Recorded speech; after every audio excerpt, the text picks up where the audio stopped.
Jon, Anik, and Kenny Florian podcast. Jon, Anik, and Kenny Florian. I f***ing love them. I can't get enough of them. Let's hear that Boston next. Big jab there from Duffy, and Frank Mir is hurt now. Down goes Duffy, out cold. Frank Mir does it again. Rock'em sock'em robots here. Oh my goodness. Hyperbole. There are a couple of absolutely self-involved bullshit artists. Here are your hosts, Jon, Anik, and Kenny Florian. Headshot, bang.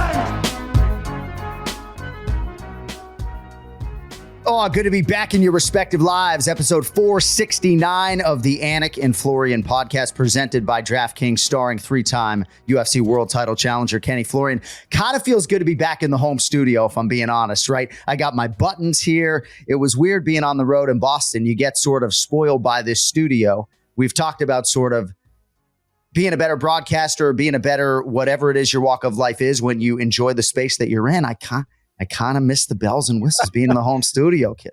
Dude, nothing like home. But I think the fans always appreciate the fact that we do a quick turnaround after a big pay-per-view like that. And of course, you were open to doing that despite doing a cross-country flight, right? Going from Anaheim all the way to Boston, doing the show from your hotel room, man. Much appreciated. And it was a lot of fun. But yeah, it just feels good seeing you back in your home studio. Well, give me all of that Chemflow Sunday night energy. But yeah, we were sort of thinking Tuesday would have been a little bit too long to wait for our UFC 298 recap. So whenever possible, we're going to try to get that content right out to you people, because we know people are ravenous for it after the pay-per-views. So I can't turn my brain off after these pay-per-views. Like, I could go back to the hotel room, depending on where we are in the world, and 100% do a recap. The issue is, especially for domestic pay-per-views for Chemflow, you're talking like 2 a.m. to air Eastern Standard Time, which is not ideal. But depending on Abu Dhabi or England, potentially, we may want to consider, doing some of those. All right, how's everybody? So how is everybody doing? Great. All right, so we have a lot to get into today. I do want to talk a little bit about UFC 300. We also have a question. Who is the best UFC fighter, past or present, to have never held an undisputed UFC championship? So some thoughts on that. We will talk to President Asim Zaidi. Karate Combat has an event coming up Friday night in Mexico City. And of course, big gun Brian Petrie on the back end. UFC Fight Night, Moreno versus Royval 2 beckons in Mexico City, Saturday, February 24th on E+. We'll have predictions and place your bets coming up later. Don't forget, you can access this show on the DraftKings network, also the DraftKings YouTube channel for full-length episodes. Clips can still be yours on the Anik and Florian podcast channel. Watch parties, things like that are there as well. Also, don't forget jonanik.com for all of your merchandise needs.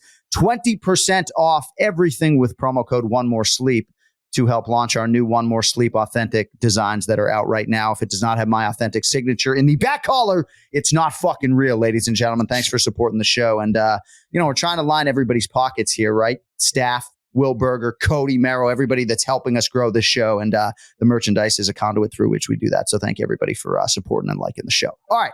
Alex Pereira, UFC 300, Pereira versus Hill. So I want to talk about Alex Pereira and what I believe is his superstar status already attained. And if you want to scale that back to star status already attained, then I'm okay with that.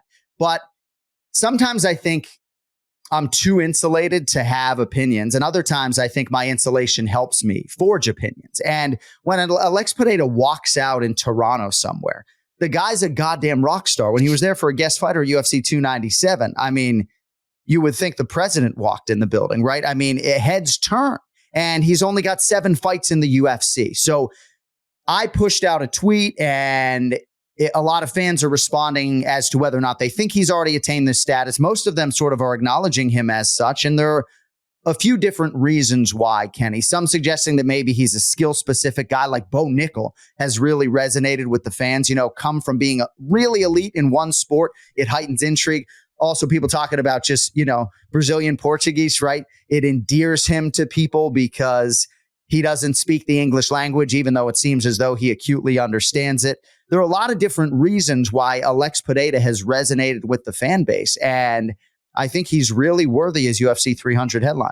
I mean, I think it's because he puts people to sleep. This guy is an absolute monster. And, more than anything else, I think that, and people forget about this, and perhaps not every fighter is able to be as featured as someone like Pereira. But the fact that if you're able to stay busy in the UFC, that is huge. That does a lot of your marketing for you. Now, I'm not saying you have to be as active as Cowboy Cerrone was back in the day, but you think Cowboy Cerrone isn't a star because he wasn't like fighting 4 times a year for many years? I mean, that has a lot to do with it. The more you're out there, the more the fans get to see you fight. And if you have that exciting style, and if you're able to put people to sleep like a Pereira, then of course people are going to want to see you fight more. And I think that's what he has going for him. Oh, and also the fact that he's a 2-division champion. So he's a fantastic fighter. Very few people have achieved what he's been able to achieve in the short amount of time that he has achieved it. It's crazy. So yeah, he is that dude, man. He's that badass that walks into a room and he looks scary. He looks the part. That's a dude you do not want to see in a dark alley. He looks the part. He plays the part. And I see him holding on to that belt for a little while, man. And that says nothing of the way I feel about Jamal Hill as the respected B-side in this equation, the former champion, not quite at the star level of Poatan for myriad reasons, but I absolutely think he can get there. And not unlike Pereira, his fight style leads the dance, right? And he's even talked about this. Just let me go in there and throw hands. Imagine if Jamal Hill knocks out Alex Pereira inside 10 minutes at UFC 300. Superstar status attained for him. But you're right. And I think I probably buried the lead. When you put people away the way Sean O'Malley does, the way Ilia Topuria did this past weekend, it only heightens your status. And then when you couple in the activity, which has been a huge cornerstone of Alex Pereira's UFC career, there's just a lot of factors that make him the star that I believe him to be. Someone also pointed out that I believe maybe his girlfriend was actually married, allegedly. So that I think further endears him to people that supposedly he was dating a woman who maybe was with another man. So there are a lot of reasons to love Poatan Alex Pereira, and the fan base really has gravitated towards him. Even the whole Poatan thing, like my statue t-shirts in the mail, like the dude's just got a lot of things going. And even if fans want to suggest that maybe Alex Pereira versus Jamal Hill or Magomed Ankalaev was earmarked as the main event for UFC 301 in Rio. Well, Pereira's talking like a guy who's going to headline both, and I wouldn't put it past him. And one of the best decisions he made was going up to 205, John. This guy was killing himself trying to make 185 pounds, still won the belt and did it against Israel Adesanya, then moved up to 205. And you could see it seems like he has all the energy that he needed at 185 now. It's not like he's short on strength. He's not short on power. He's going to sleep you with that left hook or that right hand regardless. But now I think he can bring all that energy at 205. And I think that has a lot to do with it as well. I will say, though, he's still willing to kill himself to go to 185 pounds. He really is. For the Adesanya fight, to avenge that, I really think he would, because he lost his last fight to Izzy. And when he won the 205-pound championship, what was the first name on the tip of his tongue? So you're right. I love him at 205. I love his ability to fight often and turn around quickly. But I just think it's interesting because, if you don't want to take it from me, take it from your fellow UFC fans out there. And I think a lot of the media would subscribe to this theory. Like, Alex Pereira is all the rage with almost everybody I talk to about mixed martial arts. We'll see what he can do with the showcase. April 13th, UFC 300, Pereira versus Hill. All right. Always a fun conversation for me. I wanted to ask Ken Flo this, and some great responses on social media. Appreciate every last one of you. Who is the best UFC fighter, Kenny, past or present, to have never held an undisputed UFC title? Can be past, can be present, but it has to be somebody who fought in the UFC. So Fedor Emelianenko not necessarily gaining consideration here. Right. Who is the best UFC fighter, past or present, to have never held an undisputed UFC title other than yourself? So for me, it's a guy that is already in the UFC and still fighting to this day. It's a guy that I cut weight with back in the day when he was cutting down to 145 pounds. And I'm looking at him going, man, this guy's as big as me. How is he making 145 pounds? Well, that guy is Dustin Poirier. And, had some hiccups early on in his career when he was trying to figure out his game, figure out his style, figure out his weight class. Still has an awesome record at 29-8. But as I said, a lot of those losses a little bit early on in his career. Now, let's go through the list of guys that he's actually beaten. Let's take a look at some of these names. Anthony Pettis, Justin Gaethje, Eddie Alvarez, Max Holloway, Dan Hooker, Conor McGregor, twice, Mike Chandler. These are huge names. These are very dangerous fighters. And these are guys that he has gone to war with and defeated. And he's also been an interim belt holder as well, right? So, I mean, I think the guy's an amazing fighter. And when we talk about guys that haven't won the belt, we have to talk about a lot of things, not only like, the opportunities that they've had, but the guys that they beat, but the skills that they bring into the cage. This guy is good everywhere. He's a Brazilian Jiu-Jitsu black belt. He's become a fantastic striker. He really has good wrestling as well. He knows how to put it all together. He's grown into that weight class. One of the bigger guys in that weight class now could maybe arguably fight at 170 pounds now. Yeah, he's impressive. And when you hear all the guys that have trained with him, or all the coaches over at American Top Team, they speak glowingly about how well he does in the gym against everybody, all the way up to 170 pounds. So for me, that's the pick, right? Just because of the full package, his skills, who he's beaten, the opportunities that he's had, the kind of stardom that he has in the UFC. So for me, it was pretty straightforward for Dustin Poirier. Largely for me, as to the best UFC fighter to have never held an undisputed UFC title, it comes down to Dustin Poirier and another former UFC interim lightweight champion, Justin Gaethje. And perhaps there is some recency bias here. Gaethje's long-term UFC resume, obviously, is not going to compare to Dustin Poirier's, but Justin Gaethje won a major title outside the UFC, defended it, I think, 5 times. Yeah. But what Justin Gaethje was able to accomplish against Rafael Fiziev and Dustin Poirier recently, I do believe that at this stage of Justin Gaethje's career, he is the best version, and certainly closer right now to realizing that status as the undisputed lightweight champion. Of course, if Dustin Poirier beats Benoit Saint-Denis, that's a massive win. But head-to-head, he just had the head kick knockout against him. I think Gaethje has a strong case.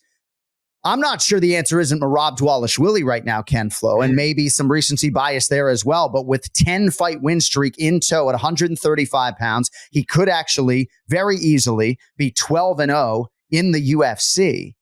Hasn't fought for the belt yet, but I'm not sure that, he isn't the best UFC fighter all time who hasn't struck undisputed gold. Can I throw some of these other names at you and see if you want to wet your beak with any of them? Shoot.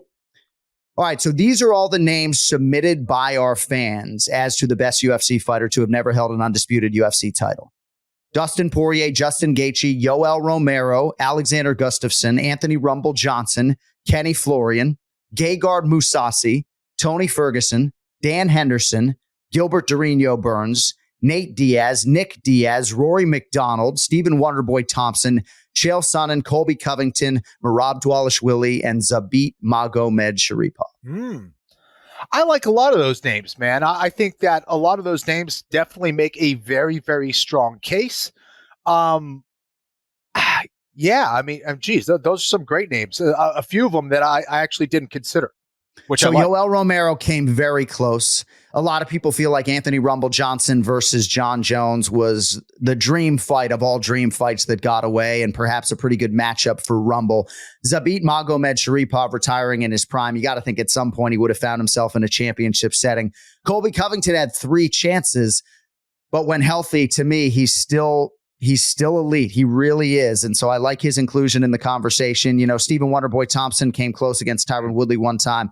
Rory McDonald, of course, deserves inclusion, as do the Diaz brothers for me. Dan Henderson was a popular selection, I think, and rightfully so. And for Tony Ferguson, I always highlight him as the first guy at 155 pounds, hardest weight class for me, to have gotten to a double-digit winning streak. And nice to see some love out there for Gegard Mousasi as well. So an interesting conversation. Feel free to chime in at AnikFlorianPod as to who you think is the best UFC fighter to have never held an undisputed UFC title. All right. Well, you may have heard this Friday in Mexico City on the eve of UFC Fight Night. It is Karate Combat 44. And with us on the guest line, the president of Karate Combat, the CEO of Goatshed, President Asim himself, Asim Zaidi. I'm glad in our pre-meeting there I asked the pronunciation of your name because I would have absolutely butchered that on live TV today. Great to see you, Asim. How are you, brother?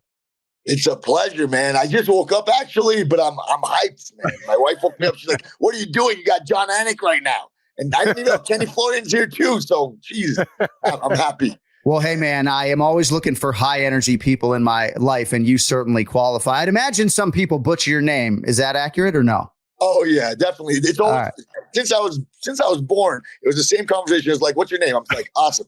They're like, Asim? I'm like, no, awesome. They're like, awesome? I'm like, awesome. They're like, wow, that's awesome. I'm like, okay. Exactly.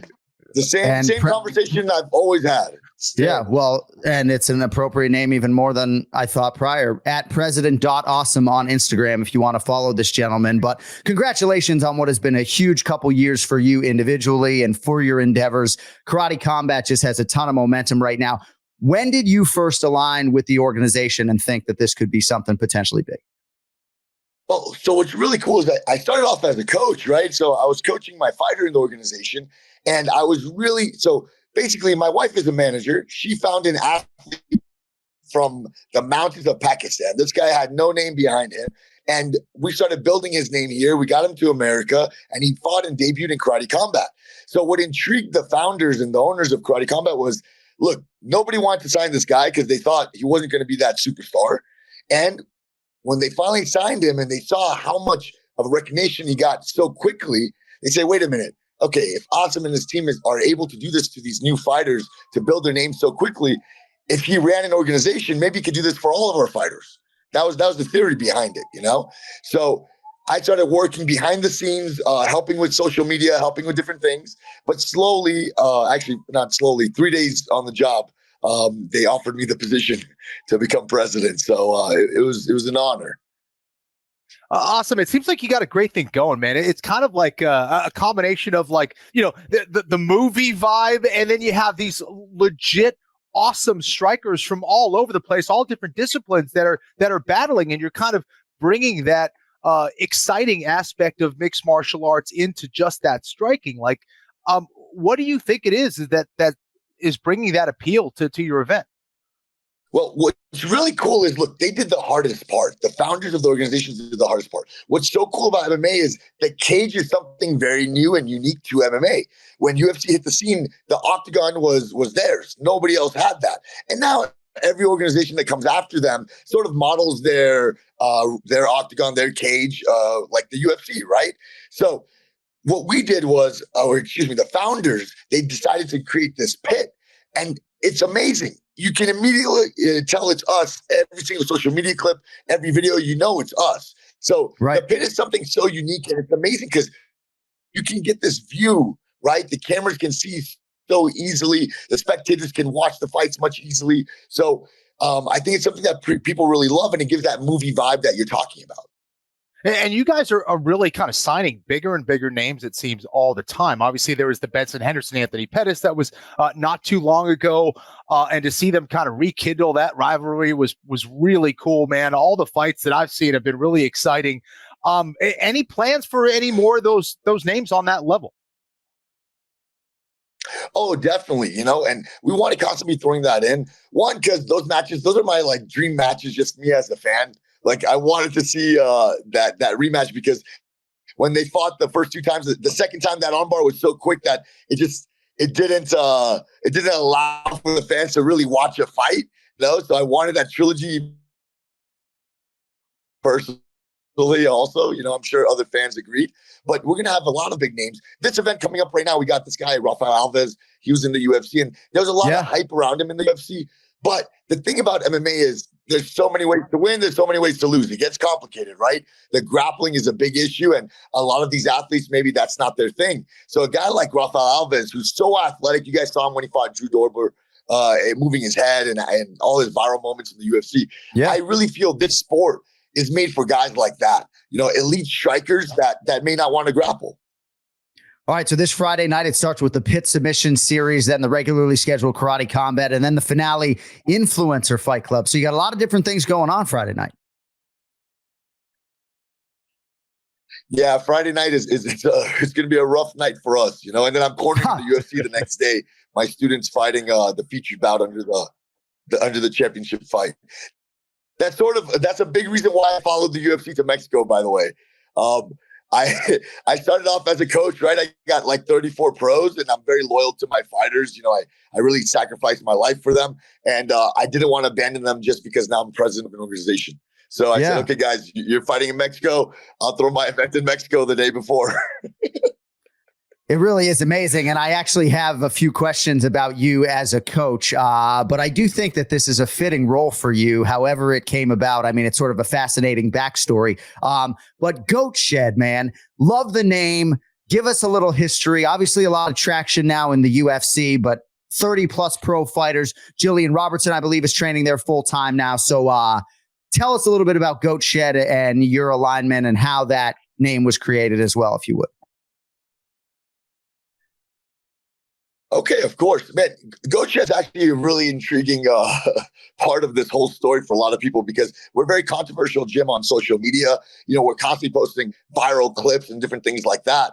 When I first opened up, I had absolutely no credibility, zero credibility. Why would anyone want to train with this bald bearded brown dude? You know, like it just, nobody wanted to train with me because I had no name behind me. You know, I was just some black belt in jiu-jitsu.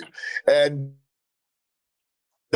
basically I opened up the gym and I'm like, okay, how can I hit the scene? So I started thinking of different ways to disrupt the industry, and social media was it. So yeah, I started posting crazy controversial videos, and I mean, within 3 months of opening, Joe Rogan started following, like a lot of big names started following, and I think they're all interested, like what's going on here.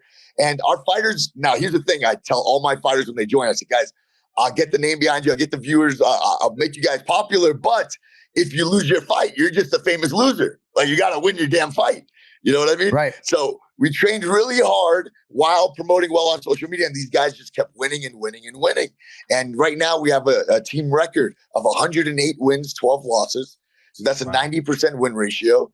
In the UFC, we're 7-1. So we're very new to the UFC, but we're doing good, you know? And when you combine the winning with all the madness on social media, you get the Goatshed. It's amazing. So you're cornering, is it Christian Quinones this weekend? Who do you have this weekend? No.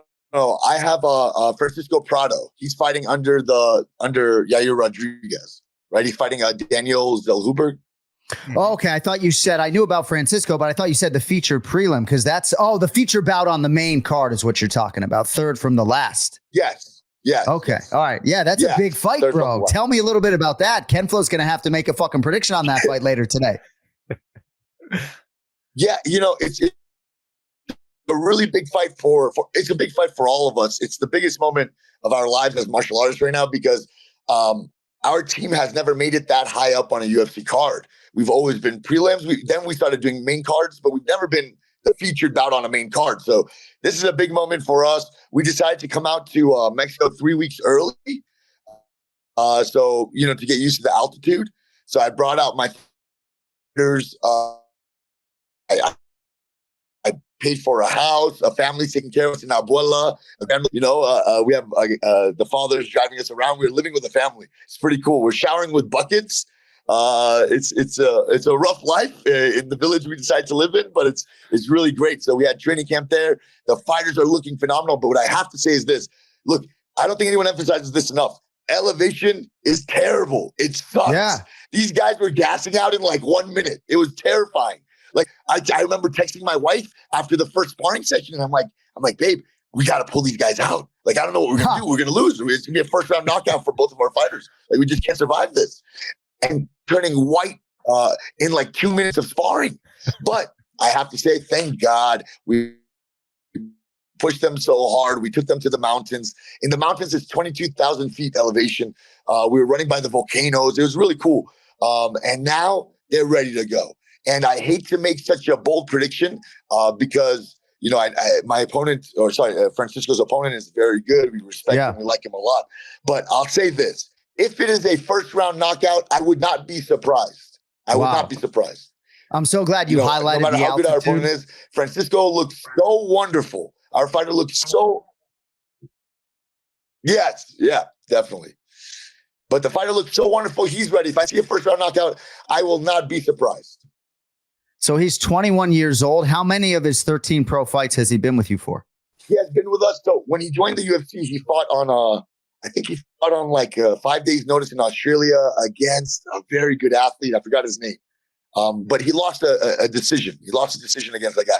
After that loss, he decided to join us. So he fought Otman Azatar with us. And we scored that first round knockout. Well, we're very excited for Francisco Prado taking on Daniel Zellhuber and Karate Combat 44 this Friday night. You can go to karate.com for details on how to watch the event for free in your region. So is Dean Thomas getting paychecks as like a broadcaster and a promoter? What's going on with Dino? Man, so look, a lot of people don't know this. At the Goatshed, Dean comes in 8 a.m. till 11 a.m. Monday through Friday, basically helping some of my athletes. I give him a select few, the athletes that are actually focused and dedicated, and he helps them, just from his heart.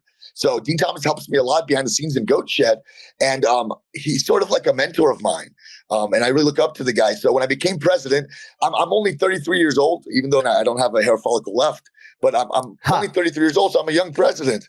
I wanted somebody to look up to and to guide me through this process, so I asked Dean to come on board. So Dean's sort of helping me with fighter recruitment, making sure we sign the right athletes and we cut the wrong athletes, as well as working through the PR and helping with the press conferences and all that stuff. Well, that's great. Well, that's a great hire. I'm just kidding our buddy and former Ken Flo victim, Dean Thomas. But Asim Zaidi, if you want to follow him at president.awesome, you can see Karate Combat this weekend. Best of luck with the Goatshed, man. I hope to see you at one of these future live events. Best of luck with Prado, of course, in the featured bout. And we'll see you down the line, my man. Okay. It's a pleasure, man. Nice to talk to you guys. Thank you, brother. There he is. Awesome. President Awesome himself, Asim Zaidi, with us here on the Anik and Florian podcast. It's pretty interesting, all the things they got going on. And I do believe that he's wise to sort of point to the octagon and the cage if you hearken back to the early days of the UFC. And this setting in which these athletes compete, I don't know if you've seen it with the slanted walls and everything else. It was pretty fascinating to watch Anthony Pettis and Benson Henderson get in there with that type of playing surface, so to speak. Oh, definitely, man. Listen, I think he's carved out a really nice niche. I've been watching. I've been very intrigued by the event, and wish him all the best.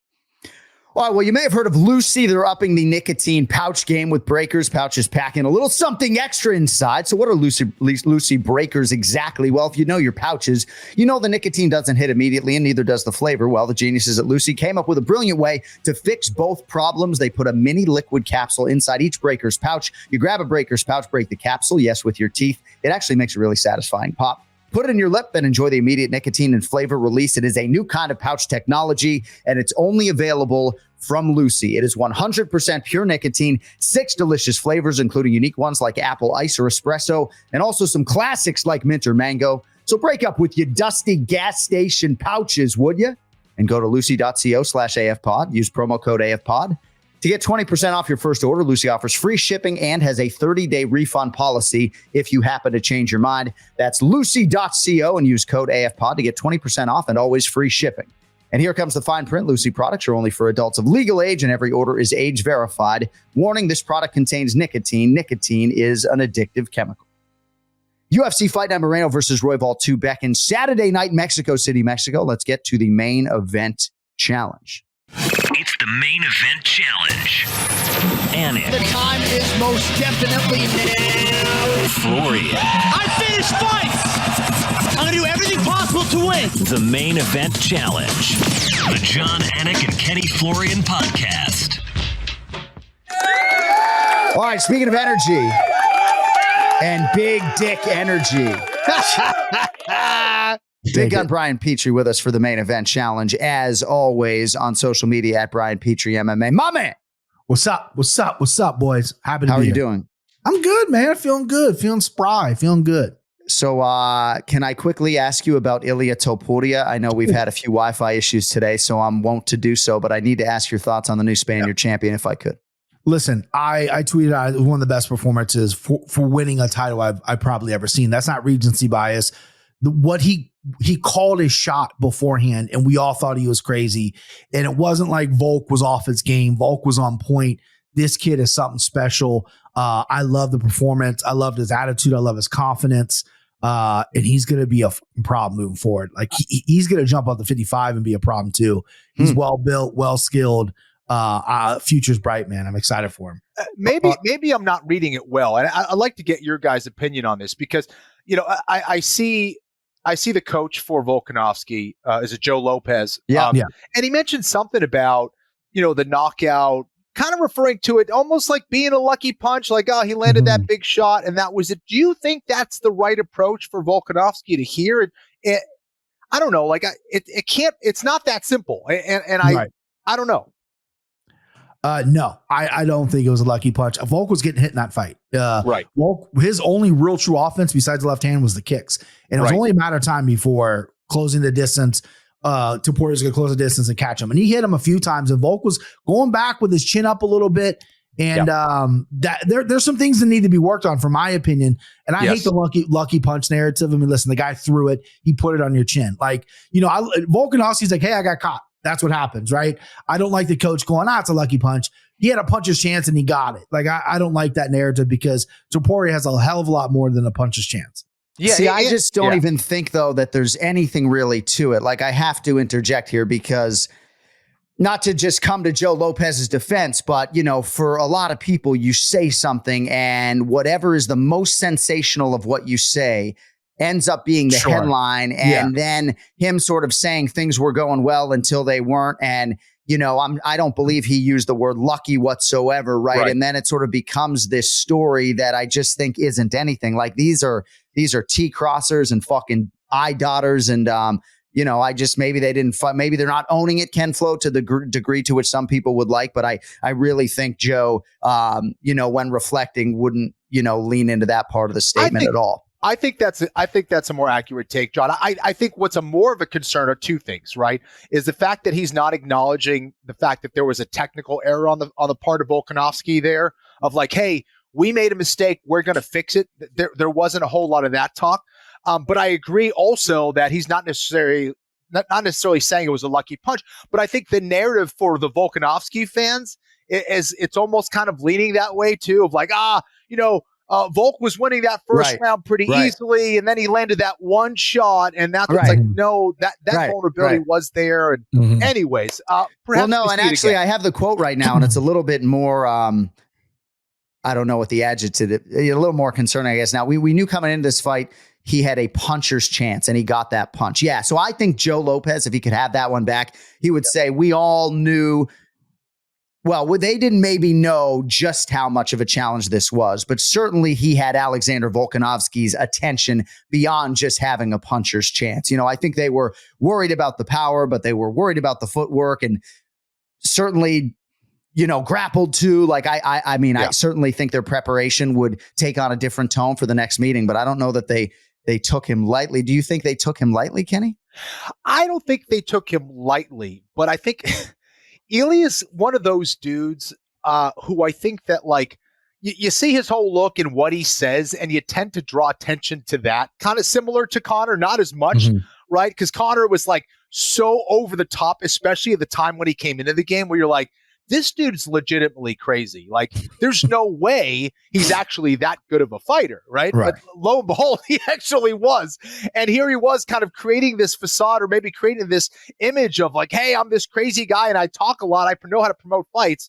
And it tends to distract from the fact that this dude is an amazing fighter. And I think Ilya kind of has that same thing. I know he's done that kind of throughout his career. And I think he's just so well prepared and so well rounded, more than well rounded, dangerous in all areas. And I think it's easy to kind of forget. And also, based on everything Volk did in that division, you're like, well, surely he's going to go out there and take care of business. And I think both things can be true, that you don't necessarily take him lightly, but at the same time, you don't really know how good that damn fighter is. And I think Ilya is somewhere in between that.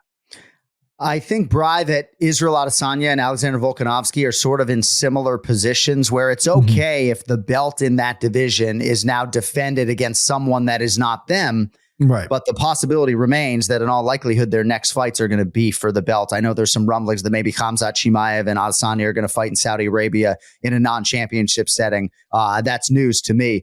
But Bri, don't you feel like Volkanovski, because of his star power, how big a rematch would be with Topuria?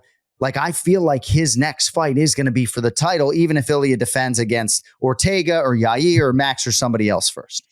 Yeah, I mean, listen, unless Max blows the doors off Gaethje or Yair and Ortega have a career performance, I see Volk getting the next shot. Hopefully it is in Spain. Hopefully that's cool. That's a new territory. That's fun. That's unique. Volk wants to go in enemy territory. And I don't think, to answer your question you asked, Kenny, I don't think Volk's team overlooked Topuria or didn't know how good Topuria was.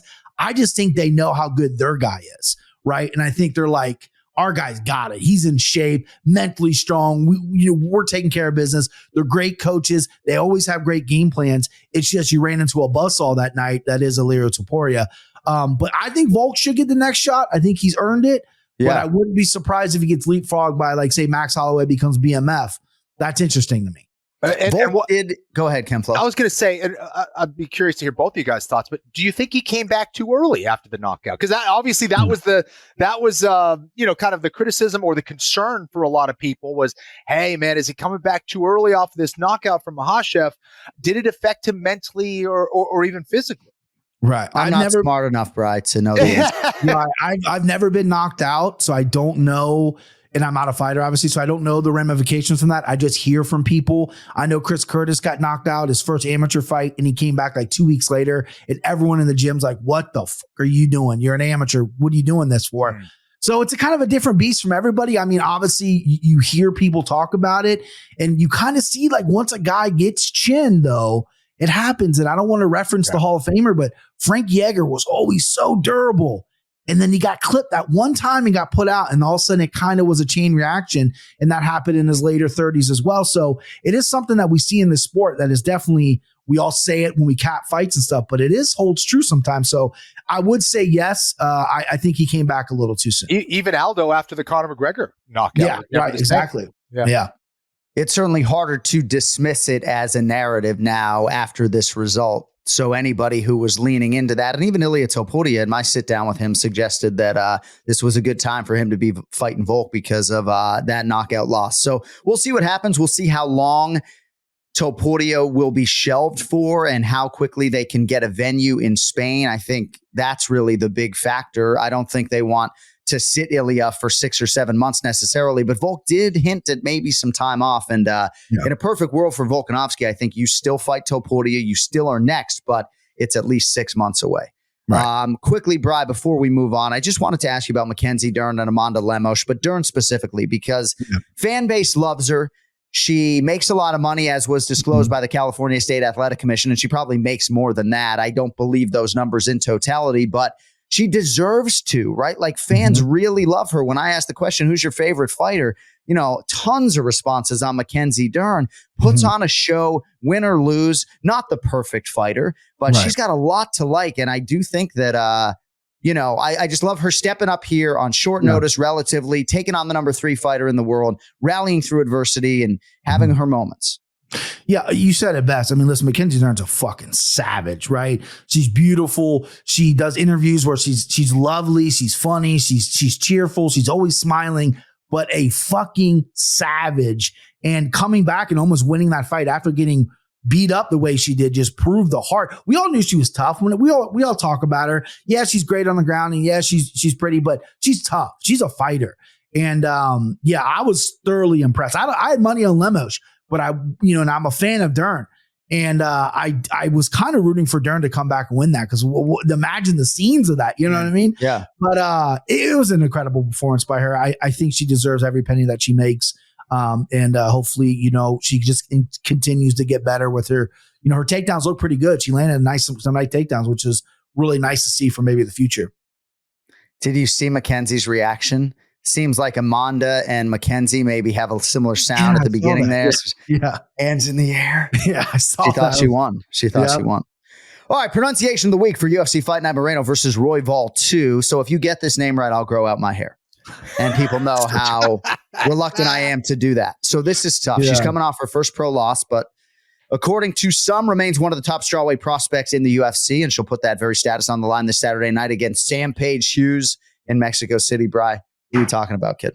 So this isn't a bit. I just can't. I do this on my own podcast, and when I pronounce this woman's name last time, people thought I had a learning disability. Okay, they were worried about my boy, and I have not. I've tape studied her, but I haven't practiced or anything.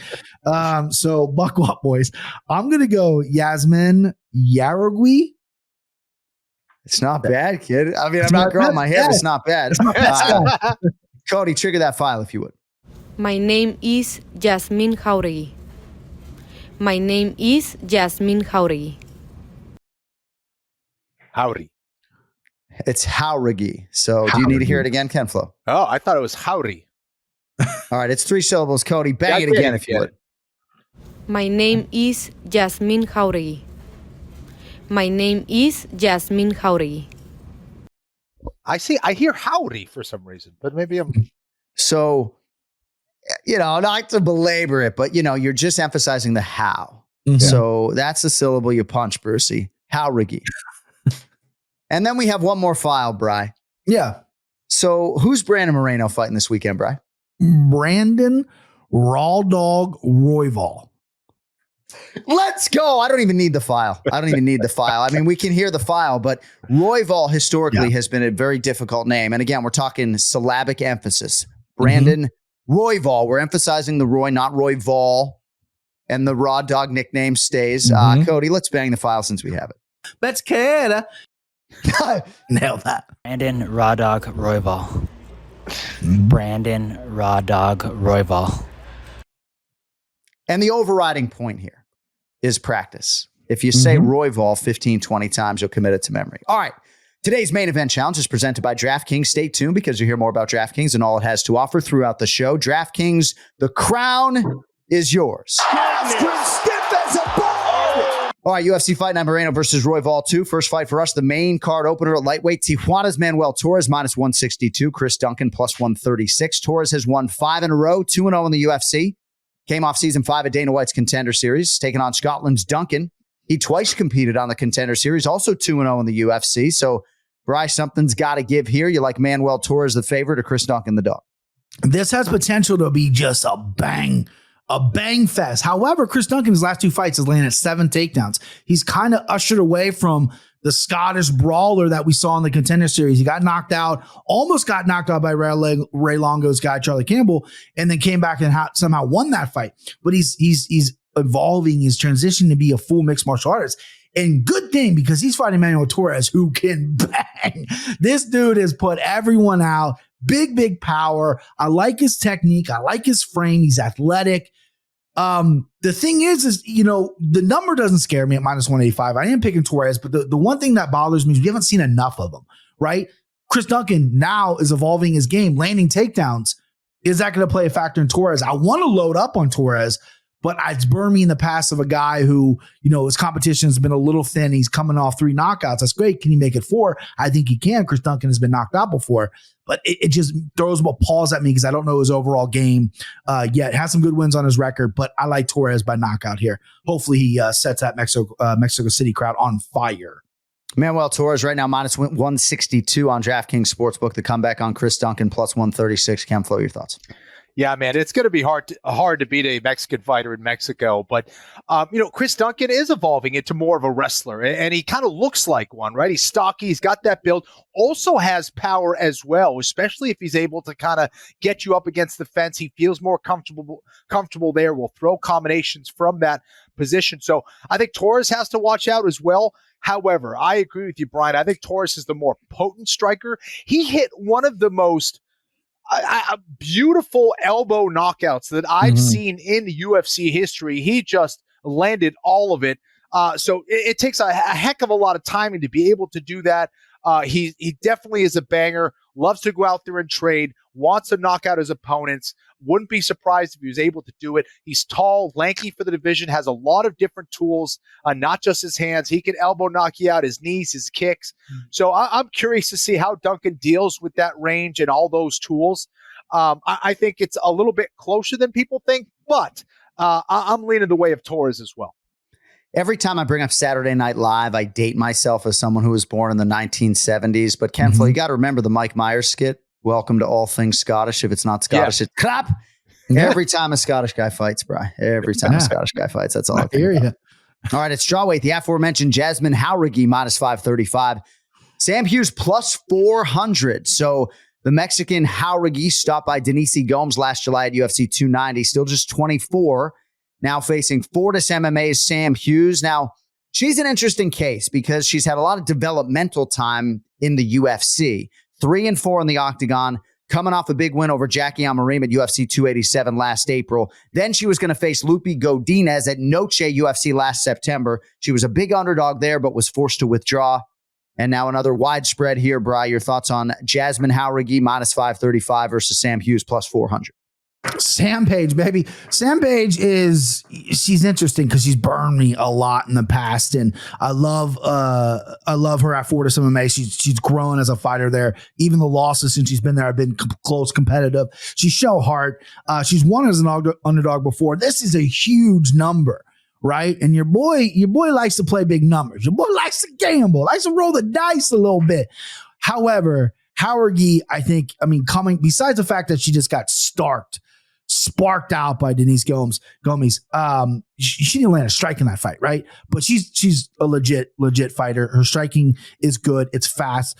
Yasmin Lucindo, her debut in the UFC was one of the top female fights I've seen in a long time. So I'm going to go Jauregui here. I don't love it. It's a scary, scary number. Anytime you get north of 400 for me, it's scary. She will not be in any of my place your bets. I can assure you of that. I'm steering clear of a parlay piece as well because Sam Page can surprise. But give me Jauregui. I'm not comfortable. So I'm going to take Jauregui. But you're very comfortable pronouncing the name. Nicely done. There. Ken Flo, Jauregui Hughes. What do you think about this one?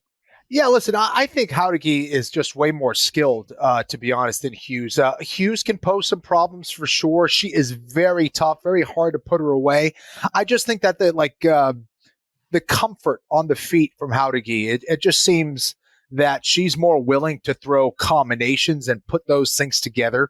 And when you're talking about women in this division that tend to go to decision, volume is definitely going to play a factor in winning some of those rounds. And again, just all of the pride that she fights with, representing Mexico, all that. So I think she's going to be at her best. I think she's training extremely hard for this. Not to say Hughes is not, but I just think at the end of the day, Jauregui is going to be the more skillful fighter and the more active fighter when it comes to volume on the feet. And I think she gets it done here.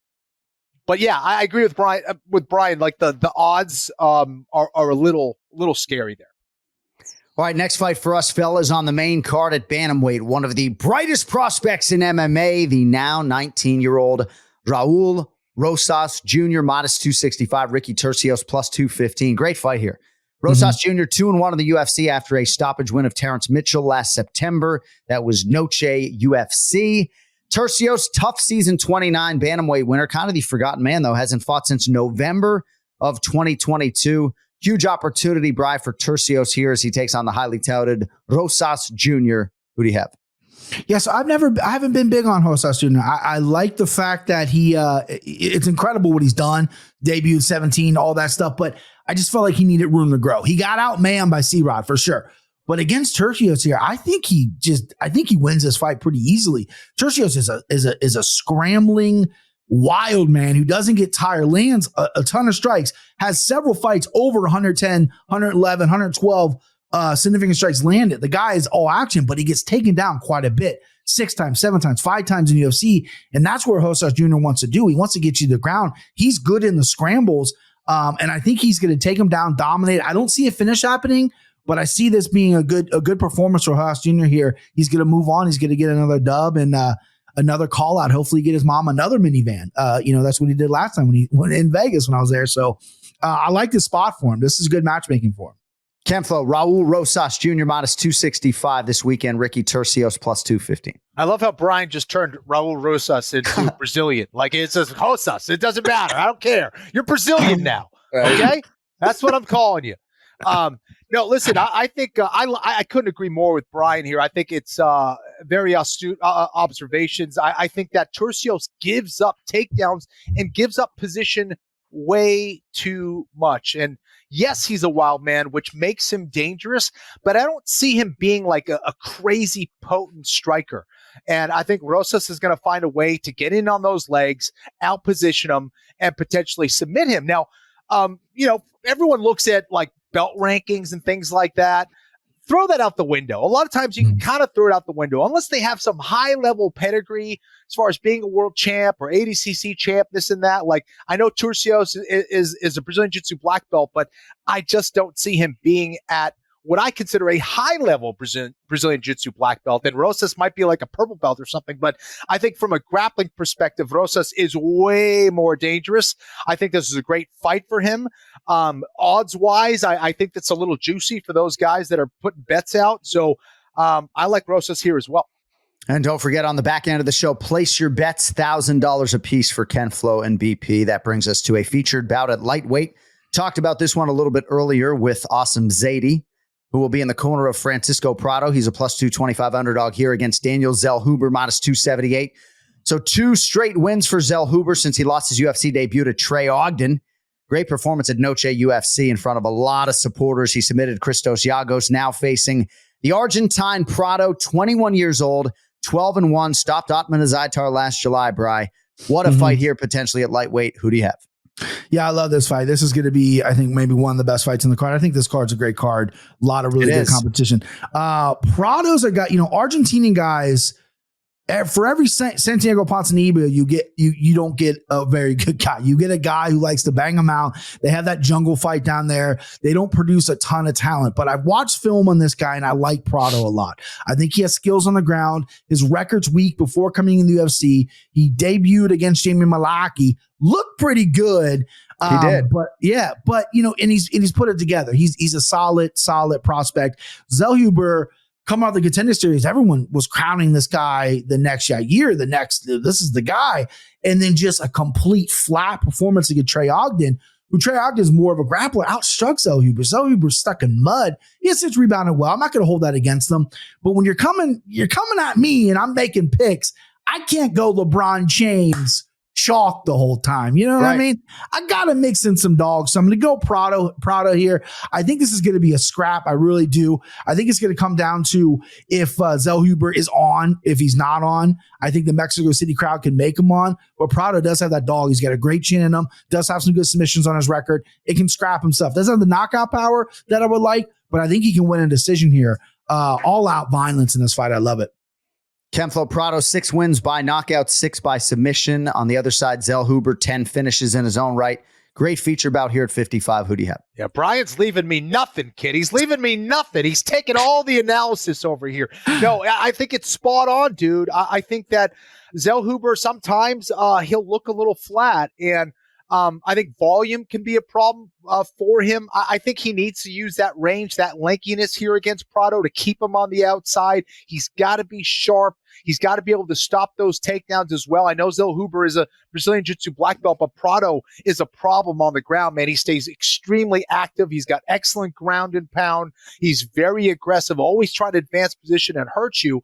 But honestly, I'm not touching this one. I could see both guys winning. I could see Zellhuber by decision. I could see Prado maybe by finish. He's going to have to get on the inside, land one of those big shots. I think he's capable of doing that. But for me, I'm not touching this. You won't see me make a prediction on this or have it in any of my bets here. I think it's very, very close. All right, let's lead with Ken Flo on the co-main event here to make sure there's some meat on the rib bone. Rematch at featherweight, top flight contenders here. Yair Rodriguez, minus 166. Brian Ortega, plus 140. So Yair Rodriguez, one of the most electric fighters in the game, former interim champ, but coming off a loss to Volk in that title unification bout. That was UFC 290 last July. Ortega's an interesting case because largely he's been inactive since his title shot against Volk. That was UFC 266. September of 2021. He has fought just 4 minutes and 11 seconds in the roughly 3 years since that title fight. And that was the fight against Yair Rodriguez on ABC, July 2022, injured his shoulder. Now the rematch, Ken Flo, once again a title eliminator and once again 5 rounds, albeit in a co-main event at altitude. Brian Ortega, the underdog, Yair Rodriguez, the favorite. Kenny Florian, your mic is hot. Yeah, man, this is a great fight, and I'm so glad that they're putting this one together again.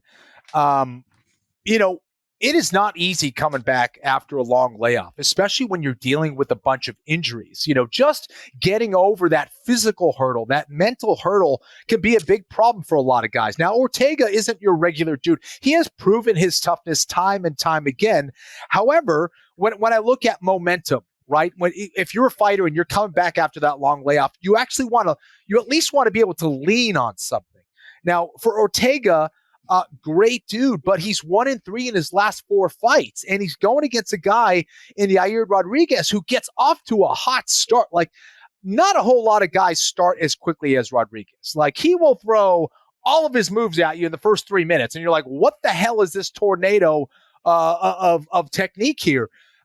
And I think it was kind of going that way early as well in that first fight. Ortega tends to build and get stronger as the fight goes on. He kind of finds his rhythm. And then once he's in his rhythm, he tends to look better and better.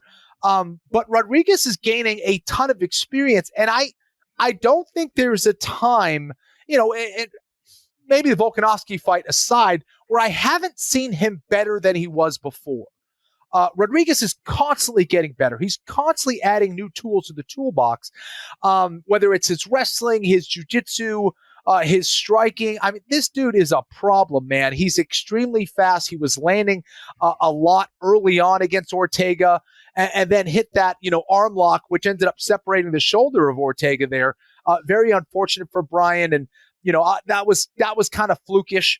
Luck does play a part sometimes in fights. I do think while Yair was looking for that arm lock, it was just kind of a weird position, and Ortega kind of separated his shoulder. The fight was over. So I don't know. I think for Ortega, it all comes down to his takedown game, man. If he can get Rodriguez down to the mat, he submits Rodriguez. No question about it. This is why this fight is so tricky. But if it stays on the feet, and if his takedown game is able to hold up, I see Rodriguez not only stopping those takedowns, but hurting Ortega often. And he could definitely finish this one on the feet as well.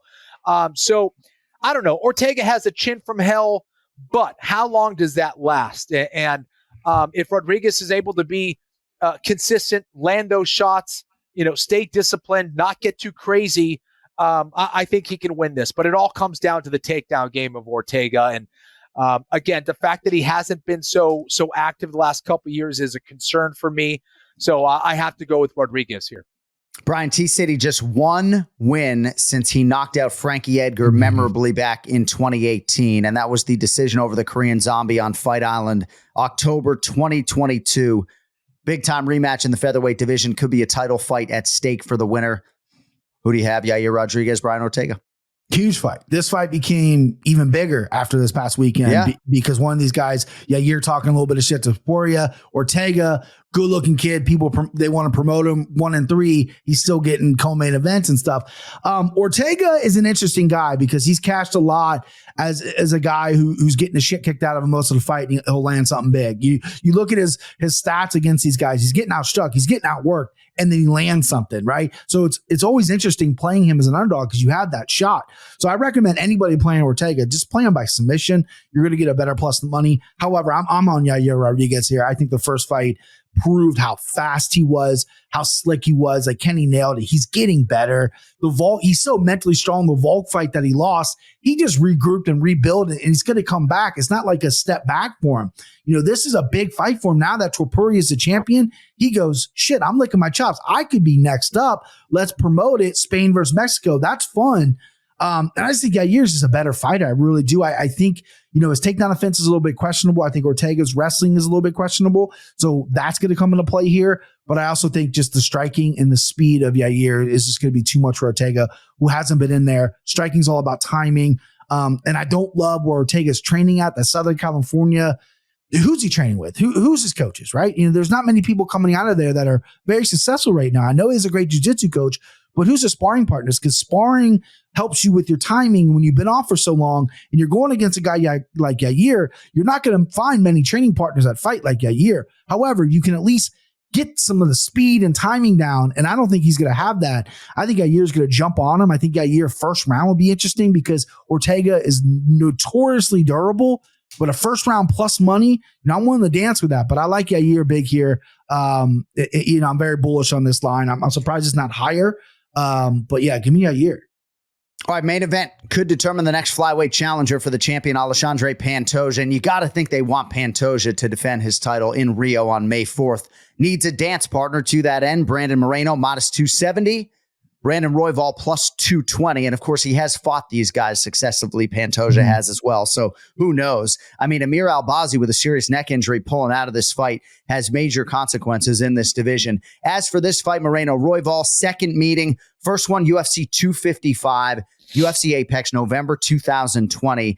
And most of you would remember Royval sort of valiantly fighting through an injury, but the end came 459 of round one. And then Moreno famously turning around, fighting Davison Figueiredo to a draw in a title fight 3 weeks later. Feels like some unfinished business here, Brian Petrie. Your thoughts on the main event here at flyweight? Former champ Brandon Moreno taking on Brandon Royval. I love what the UFC did. Co-main event, main event were ended essentially by injuries, like taking nothing away from the winners. But these are really smart, good rematches that we need. Royval looked just okay against Pantoja. I love the chaos he brings. And I felt like he just didn't bring enough chaos. I think he was worried about his cardio. Got taken down a lot, didn't really do much off his back. There was a couple times where he could have got out of there and people would have never faulted him. He fought through that. He showed some heart. But he needs to ramp up the chaos because I think Moreno is better everywhere. But in those exchanges, in those clinches, a spinning elbow, a jumping knee, something out of the ordinary, maybe to clip Moreno, put him down and then take advantage. I think that's what Royval is going to need here.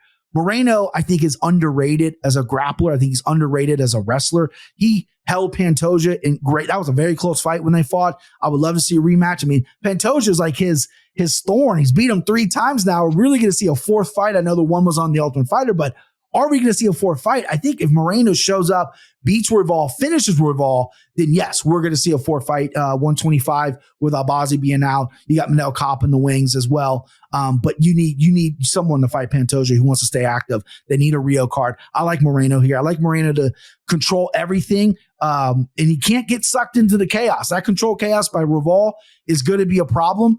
And I think if you stay tight, land your takedowns, dominate on top, your boxing's better, your pressure's better, and I think his cardio's better, and he's been in more 5-round fights. I like Moreno here, and I hope he gets a finish because, again, I just love seeing a really good crowd reaction. The Mexico City crowd is passionate, and I want them to blow the roof off this place.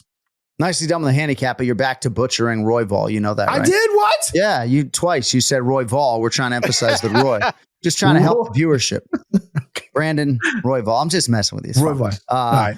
Kenny, interesting comments from Brandon Royval after the title fight against Pantoja. Leading in, he was preaching patience and then sort of intimated that kind of got caught up in that and away from his style. I feel like Brandon Royval has to fight bat out of hell as if like he's double parked outside. What are your thoughts on him here at a huge spot against Brandon Moreno?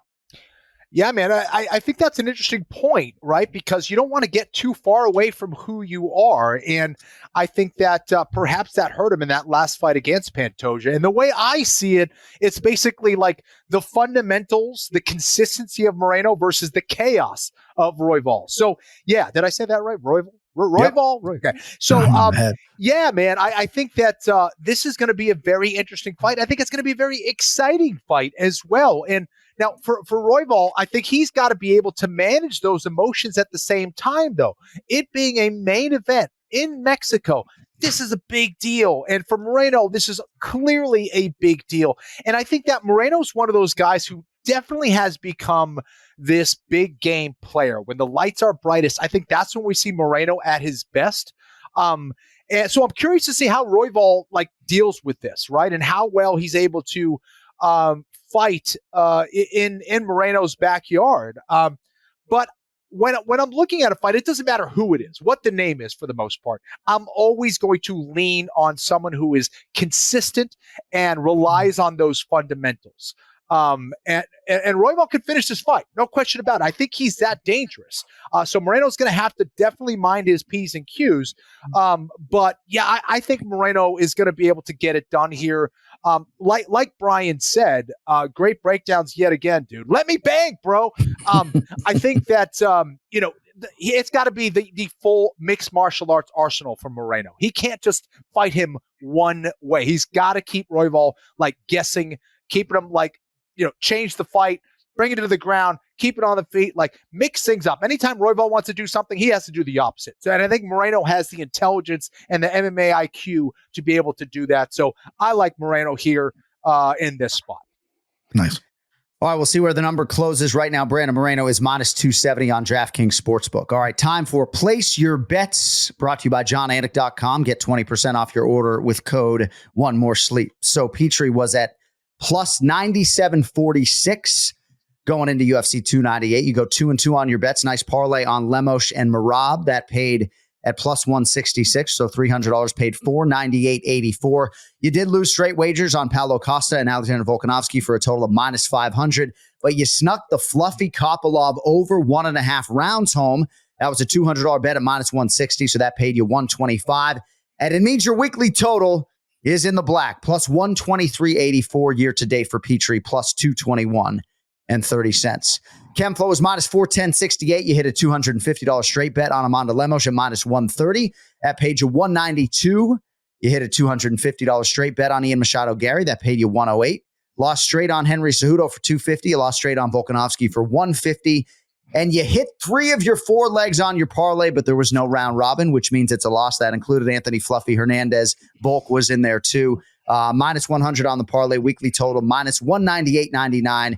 You are minus 609.67, and through 5 live events, Petrie leads this pig by $830.97.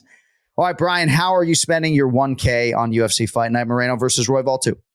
So I've been doing this long enough to know if you don't love the board, you don't want to overload it. Sometimes you force things. I got 2 bets here.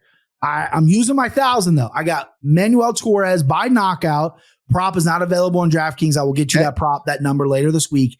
And then an 800 whack on Moreno, Yair Rodriguez parlay. Viva la Mexico! Hey, all right, so Brandon Moreno, Yair Rodriguez parlay for 800, and then 200 on Manuel Torres by knockout. And then the parlay number I got from DraftKings Sportsbook was plus 121, Johnny, just as of today. All right. Well, I will cross-check it, but what I am giving you is the numbers that we use on the show, which would be Moreno minus 270 and Yair Rodriguez minus 166. So I'll throw that into a parlay calculator. It'll probably be very close to that. All right, Kenny Florian, you have $1,000 if you so choose. Where are you placing your bets? Yeah, I'm going to try to use it all, man. I need the points, clearly. I'm going to put 300 on Rodriguez. Okay. I'm going to put 400 on Rosas. And 400 on Rosas Jr. Yes, sir. And then I got a couple parlays here. I want to do $100 on Rosas, Rodriguez, and Moreno. Okay. And then 200, Jauregui, Rosas, and Rodriguez. Boom. I'm losing my mind over here. Classic.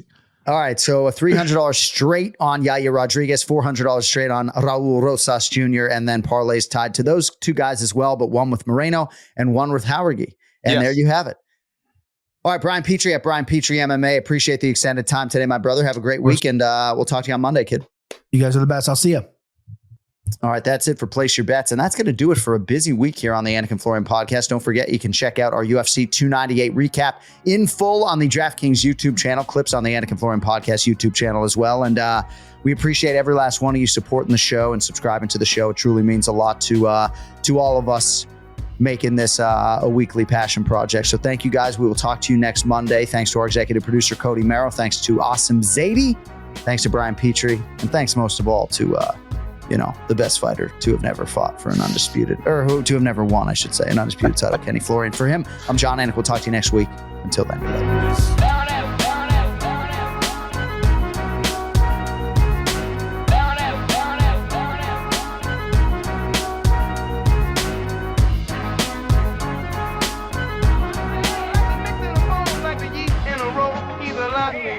Soul to the bread, he's cornbread. Cornbread. He's cornbread. Cornbread.